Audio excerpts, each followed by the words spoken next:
മധ്യപ്രദേശിലെ പ്രായപൂർത്തിയാകാത്ത പെൺകുട്ടിയെ വിവാഹം ചെയ്ത ഹർമാന്റെ മുൻകൂർ ജാമ്യാപേക്ഷ മധ്യപ്രദേശ് പോക്സോ കോടതി തള്ളി. മണ്ഡലേശ്വർ പ്രത്യേക പോക്സോ കോടതിയാണ് മുൻകൂർ ജാമ്യാപേക്ഷ തള്ളിയത്. മധ്യപ്രദേശ് കേരള പോലീസ് പ്രതികൾക്കായുള്ള അന്വേഷണം ഊർജിതമാക്കി. വിവരങ്ങളുമായി ഡൽഹിയിൽ നിന്ന് നന്ദഗോപനും അതേപോലെ തന്നെ ഈ കേസിൽ നിയമപോരാട്ടം തുടരുന്ന വിശ്വഹിന്ദു പരിഷത്ത് നേതാവ് അഡ്വക്കേറ്റ് അനിൽ വിളയിലും ചേരുകയാണ്. ആദ്യം നന്ദഗോപനിലേക്ക്. നന്ദഗോപൻ, പ്രായപൂർത്തിയാകാത്ത പെൺകുട്ടിയെ കേരളത്തിലെത്തിച്ചാണ് ഒരു ക്ഷേത്രാചാരപ്രകാരം ഒരു ക്ഷേത്രത്തിൽ വിവാഹം നടത്തിയത്. അതിന് ഇവിടുത്തെ അന്നത്തെ മന്ത്രിയും അതേപോലെ പ്രധാനപ്പെട്ട CPM-ൻ്റെ നേതാക്കളും ഒക്കെ ആ ചടങ്ങിലുണ്ടായിരുന്നു.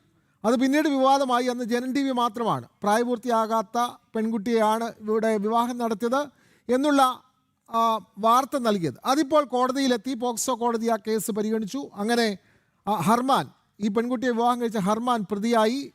അയാൾ മുൻകൂർ ജാമ്യാപേക്ഷ നൽകി. ആ ജാമ്യാപേക്ഷ ഇപ്പോൾ കോടതി തള്ളിയിരിക്കുന്നു. കൂടുതൽ വിവരങ്ങൾ വിനോദ്. ഉത്തർപ്രദേശിലെ ഭഗവത് സ്വദേശിയായ മുഹമ്മദ് ഫർഹാൻ, ഇയാള് ഇപ്പോൾ കേരളത്തിലെ കോട്ടയം ജില്ലയിലെ പൊൻകുന്നത്താണ് ഒളിവിൽ താമസിച്ചിരുന്നത് എന്നുള്ളതാണ് കണ്ടെത്തിയിരിക്കുന്നത്.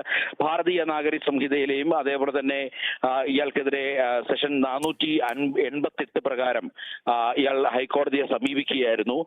ഇതുമായി ബന്ധപ്പെട്ട് ഇയാൾക്ക് മുൻകൂർ ജാമ്യാപേക്ഷ നൽകണമെന്നുള്ളതായിരുന്നു ആവശ്യം. എന്നാൽ ഇതുമായി ബന്ധപ്പെട്ട് പോക്സോ കോടതിയെ സമീപിക്കുവാൻ വേണ്ടി കോടതി നിർദ്ദേശിക്കുകയും മധ്യപ്രദേശിലെ മണ്ഡലേശ്വർ പ്രത്യേക പോക്സോ കോടതി ഈ കേസ് പരിഗണിക്കുകയുമായിരുന്നു. ഇതുമായി ബന്ധപ്പെട്ട് പ്രതിക്കെതിരെ ഗുരുതര വകുപ്പുകളാണ് ചുമത്തിയിരിക്കുന്നത്. അതുകൊണ്ട് തന്നെ ഈ അന്വേഷണത്തിലിരിക്കുന്ന കേസിൽ പ്രതിയെയും അറസ്റ്റ് ചെയ്യാത്ത ഒരു സാഹചര്യത്തിൽ ജാമ്യാപേക്ഷ നൽകാൻ കഴിയില്ല എന്നുള്ളതാണ് കോടതി വ്യക്തമാക്കിയത്. ഇതുമായി ബന്ധപ്പെട്ട് ഇനി ഒരുപക്ഷെ സ്വാഭാവികമായും ഇയാൾ വീണ്ടും ഹൈക്കോടതിയെ സമീപിക്കാനുള്ള സാധ്യതയാണ് നിലനിൽക്കുന്നത്. ഏതായാലും ഇതുമായി ബന്ധപ്പെട്ട് പ്രതിയെ പിടികൂടാൻ കഴിഞ്ഞിട്ടില്ല എന്നുള്ളതാണ് പ്രധാനമായി ഇപ്പോൾ നോക്കിക്കാണേണ്ടത്. ഇതുമായി ബന്ധപ്പെട്ട് ഉത്തർപ്രദേശ് പോലീസും അതേപോലെ തന്നെ മധ്യപ്രദേശ് പോലീസും സംയുക്തമായി ഒരു പ്രത്യേക സ്ക്വാഡ് രൂപീകരിച്ചുകൊണ്ട് ഇതുമായി ബന്ധപ്പെട്ട് ഇപ്പോൾ പരിശോധനയിലേക്ക് കടന്നിരിക്കുകയാണ്.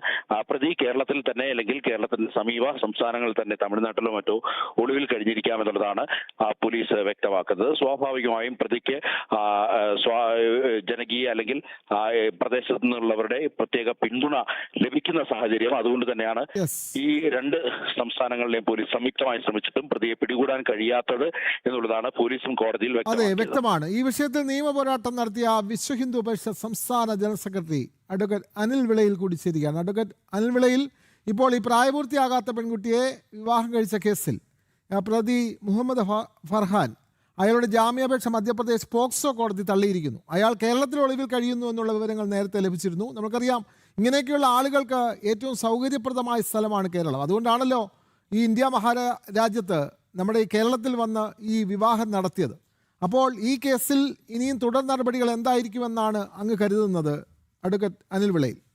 തീർച്ചയായിട്ടും ഇത് ഒരു ധാർമ്മികതയുടെ വിജയമാണ്. കാരണം കേരള കോടതികളിൽ ഇതുമായി ബന്ധപ്പെട്ട ഒരു നീതി ലഭ്യമാകുമെന്ന് ആർക്കും പ്രതീക്ഷയില്ലായിരുന്നു. കാരണം കേരള പോലീസ് അതുമായി ബന്ധപ്പെട്ട യാതൊരു വിധമായ സഹകരണവും മധ്യപ്രദേശിലെ പോലീസിനോ മധ്യപ്രദേശിൽ നിന്ന് നിയമിതരായിട്ടുള്ള അഭിഭാഷകർക്കോ നൽകിയില്ല. അക്കാരണത്താലാണ് ഏറ്റവും അവസാനം കോടതി മധ്യപ്രദേശിൽ രജിസ്റ്റർ ചെയ്ത കേസായതുകൊണ്ട് ഒരു ട്രാൻസിറ്റ് ബെയിൽ അനുവദിച്ച് ഇവരെ അങ്ങോട്ട് പോയി നിങ്ങൾ ആ കൺസേൺ കോടതിയിൽ ജാമ്യാപേക്ഷ കൊടുത്തുകൊള്ളൂ എന്ന് പറഞ്ഞ് 1 മാസം സാവകാശം അനുവദിച്ച് കഴിഞ്ഞ കുറച്ച് ദിവസത്തിന് മുമ്പ് തീരുമാനമെടുത്തത്. അതിന്റെ അടിസ്ഥാനത്തിൽ ഇപ്പോൾ നമുക്കറിയാം, മുൻകൂർ ജാമ്യാപേക്ഷ നേരിട്ട് ഹൈക്കോടതിയിൽ കൊടുക്കാൻ സാധിക്കില്ല. കൺസേൺഡ് ജില്ലാ കോടതിയിൽ കൊടുത്ത് അല്ലെ സെഷൻസ് കോടതിയിൽ കൊടുത്തതിന് ശേഷം മാത്രമേ അത് പരിഗണിക്കാൻ സാധിക്കുകയുള്ളൂ. അതിന്റെ ഭാഗമായിട്ട് ഈ ചെറുപ്പക്കാരൻ ആ കോടതിയെ സമീപിച്ചു, മണ്ഡലേശ്വർ പോക്സോ കോടതി. കാരണം പോക്സോ വകുപ്പ് ഇതിനകത്ത് ഇട്ടിട്ടുണ്ട്. പക്ഷേ കോടതി ദീർഘമായ വാദവും തെളിവുകളും പരിശോധിച്ചതിന് ശേഷം ഇയാൾ മുൻകൂർ ജാമ്യത്തിന് അർഹനല്ല എന്ന് വളരെ വ്യക്തമായ വിധി ഇന്ന് പുറപ്പെടുവിച്ചതാണ്. അത് വളരെ സന്തോഷം നൽകുന്നതാണ്. കാരണം നമ്മൾ ആ പെൺകുട്ടിക്ക് എതിരല്ല, അതൊരു ഇരയാക്കപ്പെട്ട പെൺകുട്ടിയാണ്. പക്ഷെ എന്തുകൊണ്ടാണ് കേരളം പോലെയുള്ള സ്ഥലം ഇതിനു വേണ്ടി തെരഞ്ഞെടുത്തത്? ഗോവിന്ദൻ മാസ്റ്ററുടെ കൂട്ടുള്ള, റഹീമിന്റെ കൂട്ടുള്ള വ്യക്തികൾ എന്തുകൊണ്ടാണ് ഈ വിവാഹത്തിൽ പങ്കാളികളായത്? അതാണ് ദുരൂഹത സൃഷ്ടിക്കുന്ന പ്രധാനപ്പെട്ട കാര്യം. കേരള മോഡൽ ഇതാണ് എന്ന് വരുത്താനുള്ള ഒരു ആസൂത്രിതമായ ശ്രമമാണ്. പക്ഷെ അത് പൊളിഞ്ഞുപോയി. ഈ ആരോപണം ഏറ്റവും ആദ്യം ഉന്നയിച്ചത് ഞാനാണ്. ഏറ്റവും ആദ്യം ഇതൊരു വാർത്തയാക്കിയത് ജനം ചാനലുമാണ്. പക്ഷേ അന്ന് ഞാനും ജനം ചാനലും ഒക്കെ വളരെ ഭീകരമായ സൈബർ ആക്രമണത്തിന് ഇരയാക്കപ്പെട്ടു. കാരണം ആ കുട്ടി മേജറാണ്, കേരളത്തിലെ സോ കോൾഡ് ആയിട്ടുള്ള ചില പുരുഷ കമ്മീഷൻ അംഗങ്ങളും അല്ലെ പുരുഷന്മാർക്ക് ആദ്യം വേണ്ടി വാദിക്കുന്ന ചില മിടുക്കന്മാരും ഒക്കെ വന്ന് തെളിവുകൾ നിരത്തി സംസാരിച്ച് ഓർക്കുന്നുണ്ടാവുമല്ലോ താങ്കൾ. അവർ പറഞ്ഞത് എന്താണ്? അവർ പറഞ്ഞത് ഈ കുട്ടി മേജറാണ്, അതുകൊണ്ട് ഇത് നിങ്ങളൊക്കെ പറയുന്നത് നിങ്ങളുടെയൊക്കെ മനസ്സിലുള്ള വർഗീയത കൊണ്ടാണെന്ന രീതിയിലാണ് ചിത്രീകരിച്ചത്. അത് വളരെ തീർത്തും തെറ്റാണ് എന്നാണ് ബഹുമാനപ്പെട്ട പോക്സോ കോടതിയുടെ ഇന്നത്തെ വിധിയിൽ കൂടി മനസ്സിലാക്കാൻ സാധിക്കുന്നു. ഒരു കാര്യമുണ്ട്, ഇന്ന് ബഹുമാനപ്പെട്ട കേരളത്തിലെ ഹൈക്കോടതിയിൽ ചില നാടകങ്ങൾ നടക്കുകയുണ്ടായി ഈ കേസുമായി ബന്ധപ്പെട്ട്. ഒരു മാസം അനുവദിച്ച സാവകാശം ഒരു മാസം കൂടെ വേണമെന്ന രീതിയിൽ ഇന്ന് ഹൈക്കോടതിയെ സമീപിച്ചു. ഇതുവരെ ഉണ്ടായിരുന്ന വക്കീലായിരുന്നില്ല ഈ ഫർമാൻ ഖാന് വേണ്ടി ഹാജരായത് എന്നുള്ളത് പുറത്തു വന്നിരിക്കുകയാണ്. ഇന്ന് ആരാണ് ഹാജരായത്? ഈ ഇടതുപക്ഷ സർക്കാരിന്റെ കാലത്ത് മറ്റേ അഡ്വക്കേറ്റ് ജനറൽ ആയിരുന്ന അഡ്വക്കേറ്റ് ഗോപാലകൃഷ്ണക്കുറുപ്പാണ് ഇന്ന് ഹാജരായത്. അന്നേരം ഇതിന്റെ പിന്നിലുള്ള രാഷ്ട്രീയം കൂടെ നമ്മൾ ശ്രദ്ധിക്കണം. ഈ ഫർമാൻ ഖാന് ഈ ഗോപാലകൃഷ്ണക്കുറുപ്പിന്റെ കൂട്ടുള്ള അതിപ്രഗത്ഭരായ വക്കീലന്മാരെ ആരാണ് വെച്ചു കൊടുത്തത്?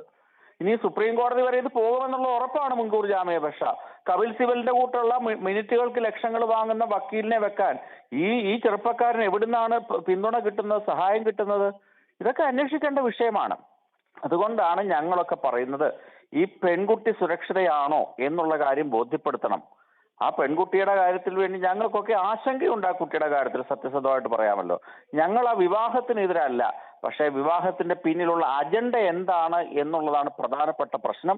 എന്തുകൊണ്ടാണ് ഈ നാട്ടിലെ CPM-ന്റെ സംസ്ഥാന സമിതി അംഗങ്ങളുടെ മക്കളുടെ കല്യാണത്തിന് പോലും പോകാത്ത ഗോവിന്ദൻ മാസ്റ്ററും റഹീമും ഒക്കെ തന്നെ, ശിവൻകുട്ടിയും ഒക്കെ തന്നെ എന്ത് മാതൃകയാണ് ഈ വിവാഹത്തിൽ പങ്കെടുത്തുകൊണ്ട് കേരള സമൂഹത്തിന് കാണിച്ചു കൊടുത്തത്?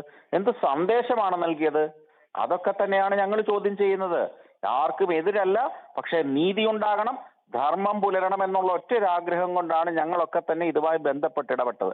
ഒരു കാര്യം കൂടുണ്ട്, ഈ ഞാനൊക്കെ ഇതിനകത്ത് ഇടപെട്ട് കഴിഞ്ഞപ്പോൾ എനിക്കെതിരെയൊക്കെ പോലും പാലാരിവട്ടം പോലീസ് സ്റ്റേഷനിൽ ചില ശക്തികൾ കേസ് കൊടുത്തു. ഇതിനെതിരെ ഞാൻ പ്രതികരിക്കുന്നു, ഞാൻ ഉൾപ്പെടെയുള്ള ആൾക്കാരാണ് ഈ ചെറുപ്പക്കാരനെ കുരുക്കാൻ വ്യാജരേഖ ഉണ്ടാക്കുന്നതും മധ്യപ്രദേശിൽ പോയി രേഖ ഉണ്ടാക്കിയതൊക്കെ ഞാൻ ഉൾപ്പെടെയുള്ള ആൾക്കാരാണ് എന്നും പറഞ്ഞുകൊണ്ട് ദേശീയ മാധ്യമത്തിലൊക്കെ വന്നത് എന്താണ്?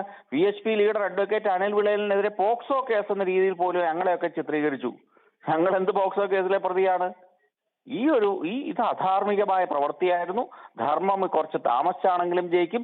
കേരളത്തിൽ നിന്ന് ധർമ്മവും നീതിയും പ്രതീക്ഷിച്ചൊന്നുമല്ല ആരും പോയത്.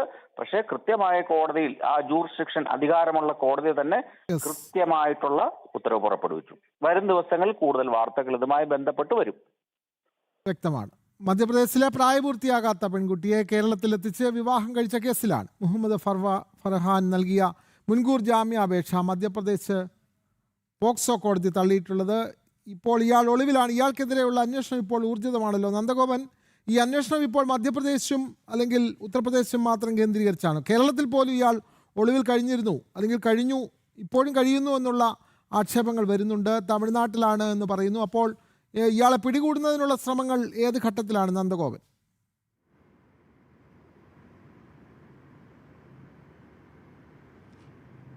വിനോദ്, ഈ ഉത്തർപ്രദേശിൻ്റെയും മധ്യപ്രദേശിൻ്റെയും പ്രത്യേക പോലീസ് സംഘം ഒരു പ്രത്യേക സ്ക്വാഡായി തിരിഞ്ഞുകൊണ്ടാണ് ഇപ്പോൾ ഈ അന്വേഷണത്തിലേക്ക് കടന്നിരിക്കുന്നത്. ഈ പ്രതി മുഹമ്മദ് ഫർഹാന് കൃത്യമായ സംരക്ഷണം അവിടെ ഇടതുപക്ഷത്തിന്, ഇപ്പോൾ പ്രതിപക്ഷത്തിരിക്കുന്ന ഇടതുപക്ഷത്തിൻ്റെ ഭാഗത്തുനിന്നും അല്ലെങ്കിൽ പ്രത്യേകിച്ച് CPM-ൻ്റെ ഭാഗത്തുനിന്നും ഉണ്ടാകുന്നു എന്നുള്ളതാണ് മധ്യപ്രദേശിൻ്റെ ഉത്തർപ്രദേശിൻ്റെ ഈ പോലീസ് സംഘം വ്യക്തമാക്കിയിരിക്കുന്നത്. പ്രത്യേകിച്ച് CPM-ൻ്റെ സംസ്ഥാന സെക്രട്ടറി MV ഗോവിന്ദൻ, അതേപോലെ തന്നെ രാജ്യസഭാ അംഗം A റഹീം അടക്കം പ്രതിസ്ഥാനത്തേക്ക് വരേണ്ട, ബിനോയ് വിശ്വം അടക്കം പ്രതിസ്ഥാനത്തേക്ക് വരേണ്ട കേസാണ്.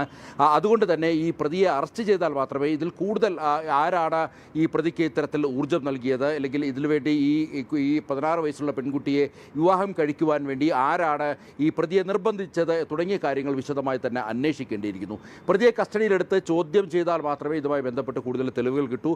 എങ്കിൽ മാത്രമേ ഇതുമായി ബന്ധപ്പെട്ട് CPM-ന് എത്രമാത്രം ഇതിൽ ഇൻവോൾവ്മെൻ്റ് ഉണ്ട് എന്നുള്ളത് വ്യക്തമാകൂ. സ്വാഭാവികമായും ഈ പ്രതിയെ ഒളിപ്പിക്കേണ്ടത് പ്രതിപക്ഷത്തിരിക്കുന്ന CPM-ൻ്റെയും അല്ലെങ്കിൽ ഇടതുപക്ഷത്തിൻ്റെയും ആവശ്യമായതിനാൽ തന്നെ പ്രതിയെ പിടികൂടാൻ കഴിയുന്നില്ല എന്നുള്ളതാണ് ഉത്തർപ്രദേശിൻ്റെയും മധ്യപ്രദേശിൻ്റെയും സംയുക്ത പോലീസ് സംഘം വ്യക്തമാക്കിയിരിക്കുന്നത്. ഏതായാലും പ്രതിയെ ഹാജരാക്കി. ഇതുമായി ബന്ധപ്പെട്ട് പട്ടികവർഗ കമ്മീഷനും പ്രത്യേകമായി ഇടപെടൽ നടത്തിയിട്ടുണ്ട്. പ്രത്യേക കേസ് ഇതുമായി ബന്ധപ്പെട്ട് രജിസ്റ്റർ ചെയ്തിട്ടുണ്ട്. മധ്യപ്രദേശ് മുഖ്യമന്ത്രിക്ക് നൽകിയ പരാതിയാണ് ഈ കേസിൻ്റെ വഴിത്തിരിവിലേക്ക് എത്തിയത്. 16 വയസ്സ് മാത്രമാണ് ഈ പെൺകുട്ടിക്ക് കോടതി രേഖകളിൽ ഉള്ളത് എന്നുള്ളതാണ് പ്രധാനമായും നോക്കിക്കാണേണ്ടത്.